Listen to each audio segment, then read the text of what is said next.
काही दिवसापूर्वी हडपसरमध्ये बॉम्ब सापडला. ऐकली तुम्ही ती न्यूज? एका हॉस्पिटलमध्ये बॉम्ब सापडला. पहिली गोष्ट तर हडपसरमध्ये का लावला बॉम्ब? ऍटलिस्ट केपी मध्ये तरी लावायचा.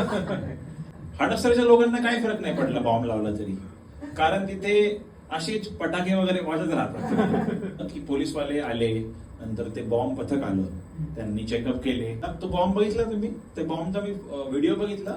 7.5 तासाचा टायमर होता, पण तो टायमर वाढत चाललाय. हा कसला बॉम्ब आहे? स्टॉप वॉच आहे का बॉम्ब आहे?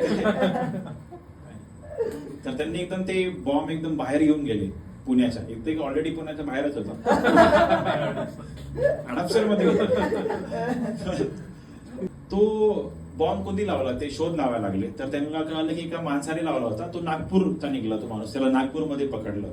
तर त्याला विचारलं तू हे बॉम्ब का लावला? तर तो पुण्यामध्ये त्या हॉस्पिटलमध्ये होता आणि त्याला त्या डॉक्टरांनी खूप बिल मारलं. तर त्याने रिव्हेंज घेण्यासाठी तो बॉम्ब लावला तिथे. हा, आणि ते बॉम्बला सगळं मिटवण्यासाठी 4 लाख रुपये लागले. आणि त्याने हा बॉम्ब 400 रुपयात बनवला.